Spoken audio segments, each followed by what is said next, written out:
Team Awesome Family. And we are back. Well, sort of. It's only been about 2 years since our last Streets of Rage 2 review.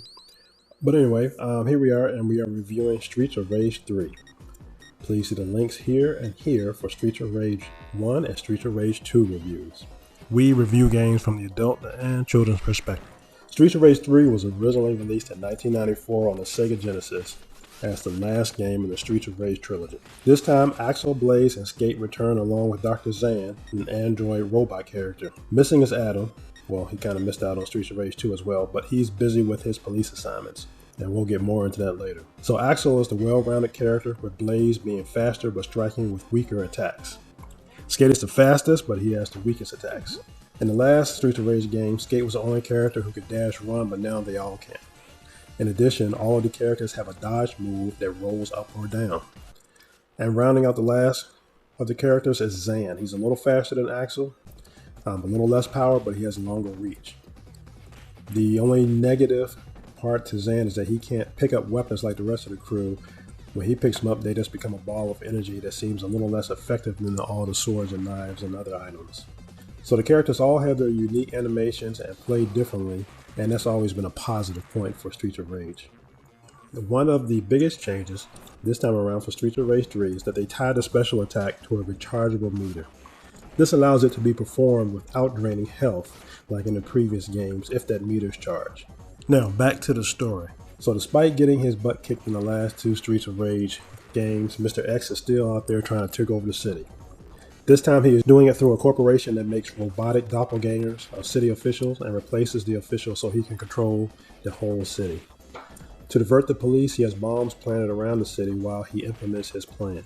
One member of the corporation realizes the company is being run by Mr. X, but because of his shady background, he can't go to the police, and instead, he lets Blaze know what is going on. Blaze then gets the gang together, but Adam can't slip away from his police duties, so he sends his brother Skate to help stop the bombs and neutralize Mr. X. So we reviewed the first 2 Streets of Rage games on Apple phones, tablets, but 3 isn't available in the Apple Store, so we played it on the Xbox. It's actually an Xbox 360 game. There isn't a rewind capability on the Xbox like on the Streets of Rage 1 and 2 on the iOS devices, but there is a great save capability. The game seems very faithful to the Genesis version.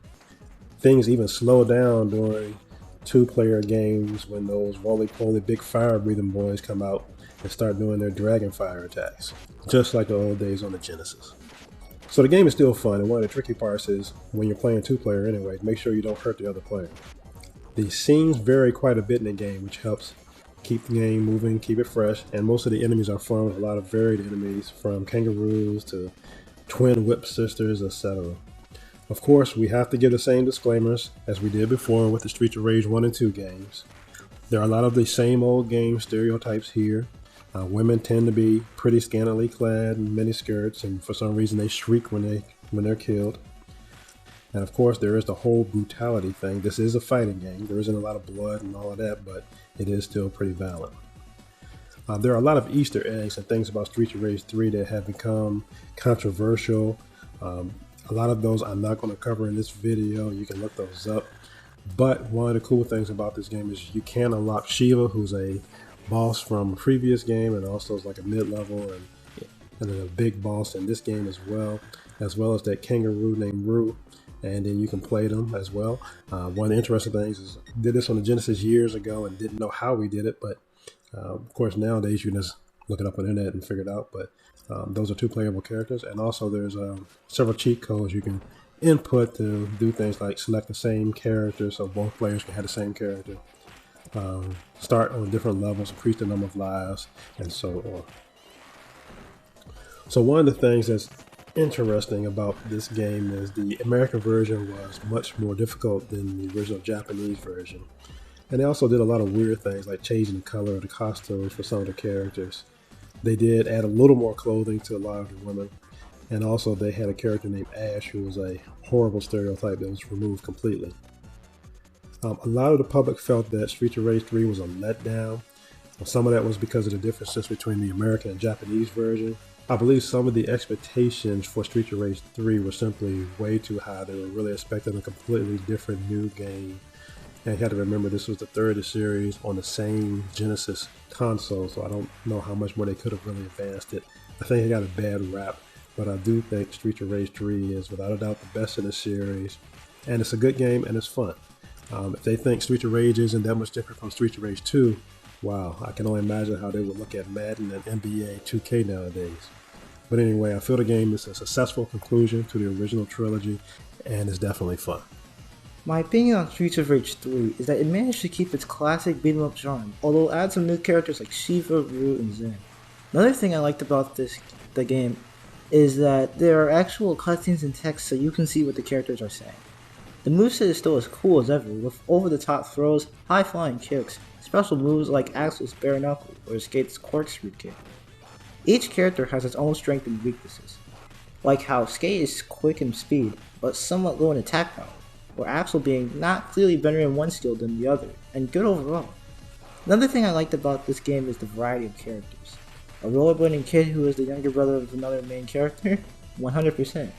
A kangaroo that was trained to be a boxer? Go ahead. A little cyborg built to take down Mr. X? Of course. The game clearly succeeds in making variety of characters. So now we're going to show the ratings for all of the Streets of Rage games from the original trilogy. And as you can imagine, the scores aren't much different from each other. The game does improve a little bit from 1 to 2 and mostly from 2 to 3. There aren't really that many cosmetic differences, but I enjoyed the music and I felt the few little tweaks they did make to the characters and to the special attacks did improve the gameplay a little bit.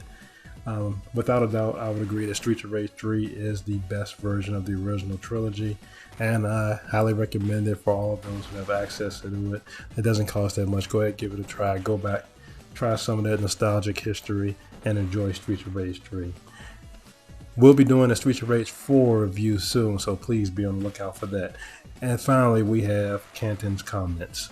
I really like Streets of Rage 3. I like the characters' moves, especially Axel's uppercut. The game was a little difficult but fun. I think you should try it.